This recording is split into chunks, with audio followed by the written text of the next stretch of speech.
Welcome back. This is part 5 of the DNY Network home theater video.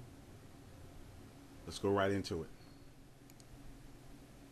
Let's go ahead and get them connected, begin to dress them back out of the equipment rack so I can store any excess cable behind the rack and not get in the way of a much neater looking equipment rack. Next, we'll tie the excess back, again trying to keep everything neat.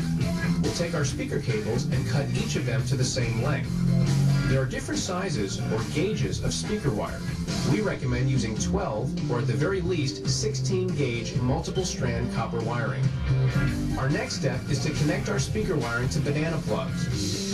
When buying speaker connections, it's a good idea to use banana or spade lug connections, and getting them in gold will help prevent corrosion. Our banana plugs will ultimately connect to the terminal or binding post on the back of the amplifier. With the banana plugs in place, we can plug our speaker wire into the amplifier. Next, we'll connect the DVD, CD, game station, VCR, and front projector cables into our surround sound processor. Then we'll attach all our surround processor outputs to the inputs of our power amplifier. We connect all the speaker wires from the power amplifier to the speakers. Finally, we attach all the components of the equipment rack to the power conditioner. Our equipment connections are complete, and the only thing left to do is to straighten up the components, turn them around, and slide the equipment rack back into place. Straight ahead, we'll finish showing you how to build a do-it-yourself home theater.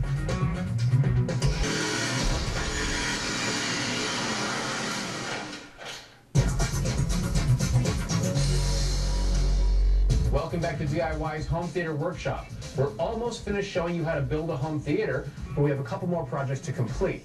We're going to put up the screen, install the projector, and then finally we're going to program the remote control. In the early stages of building this home theater, we determined our seating positions would be 2/3 back from the front wall and 1/3 away from the side walls. Once we placed the chairs, we had to figure out where the big screen should be located. Home theater designers use a formula to figure out where the center of the screen should go. The center of the screen should be no higher than 15 degrees above the viewer, and the top of the screen should be no more than 35 degrees above the viewer. Since the average person sits 36 inches high in our chair, the center of our screen should be no higher than 5 feet 10 inches from the ground. And that's where we're hanging our screen on the wall. After hanging the screen, we can move on to the projector. When we first designed our home theater, we determined our front projector should be placed 12 feet away from the big screen. Since we built our home theater from scratch, we pre-wired the room in the early stages of construction and ran RG6 coaxial cables for our projector to that area. So now all we have to do is mount the projector to the ceiling. We're using a special mount that we purchased from the manufacturer. Once the projector is in place, we can hook up our cables. Our next step is to calibrate the settings of our projector. Each type of projector requires its own adjustments to get the picture looking as good as possible. In our case, we're using an LCD projector. Boy, Mark, these new projectors like this LCD and DLPs must make your life so much easier. I mean, the older big CRT projectors with the red, the green, and the blue guns, you had to aim those things at installation and then come back every couple weeks and make sure they were converged. This has got to make your life a piece of cake. Yeah, the single lens projector not only is practically maintenance free, but setup is so much easier. You hang the projector on the ceiling, you aim it at the screen and adjust for your screen size, and then focus, and you're done. Well, Mark, we finally finished putting together our system, but now we have 8 different remote controls for everything around the room. How do we simplify that down? Well, what you do is get a remote control that's either pre-programmed with all the codes for your components or one that can learn the codes, and that way you can consolidate those 8 remote controls down to 1. Programmable remotes use the same infrared signals as your components' remote controls. Programming is a simple process of entering the right codes in for all of your electronics, and then testing to make sure that your new remote works properly with each component. A single remote that's properly programmed can make your viewing experience all the more enjoyable. Coming up later on DIY's Home Theater Workshop, our homeowner gets his very first look at his brand new home theater.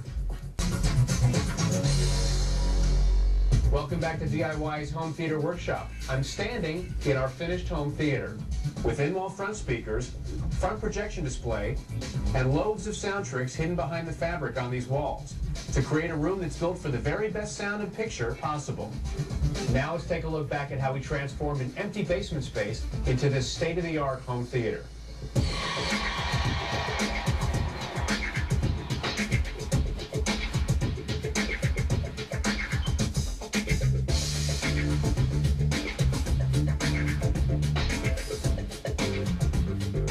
We started our home theater from scratch with a concrete floor and bare block walls. Then we came up with a layout for the room and decided which wall would become the front of the room, the location for the big screen. We also figured out where the room's chair should be placed, which is 2/3 back from the big screen and 1/3 from the side wall. And we decided to put media storage in the back and place our video and audio components in an adjoining room, out of sight of the big screen. Then we framed the room, ran electrical wiring, and installed equipment cables for the projector, surround sound system, and all our electronics. As we continue to build our home theater, we use tips from professional installers. Our first technique was alternating batt insulation with panel insulation in all of our stud bays, which does a better job of absorbing high frequencies in the room. Instead of attaching the drywall to the studs, we used a resilient channel to make the walls more flexible. Next, we applied 2 layers of drywall to give the walls and ceiling more mass and help with base absorption. Our next step was to build a floating floor to increase isolation, because in our home theater, the walls, floor, and ceiling do not touch. It is truly impressive to me that everything has come together the way it has. The fact that the floor is not connected to the walls, and the walls are not connected to the ceiling, and the sheetrock is not connected to the 2x4s. I mean, it really is a room inside of a room. With the basic construction of our room complete, we painted the walls and ceiling dark colors to reduce reflection on the big screen. Added a thick carpet to aid in sound absorption. And treated the doors with sound barriers to keep audio from leaking into other parts of the house. We also constructed basic cabinets out of plywood to house our subwoofers and media. Well, Peter, here we are, the finished home theater. How do the final results compare to your original dream? Well, from the initial drawings on the screen porch to this, it's just pure elation. I am so happy to finally give you the program remote. Have a great time. Thank you. Can't wait to get started.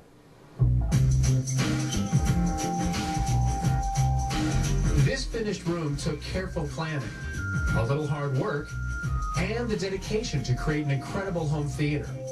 It's a project any do-it-yourselfer can accomplish, using the tips from our professional experts. Whether it's a small room, medium-sized room, large room, a lot of gear, little gear, whatever it might be, the principles are all the same.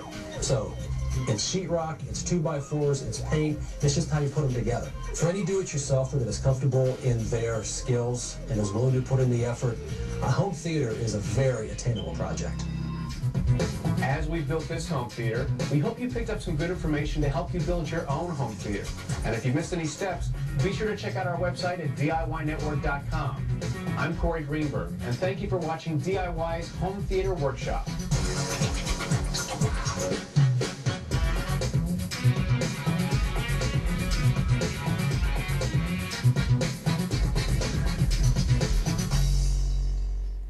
Thank you for watching all 5 parts of the DIY Network Home Theater video.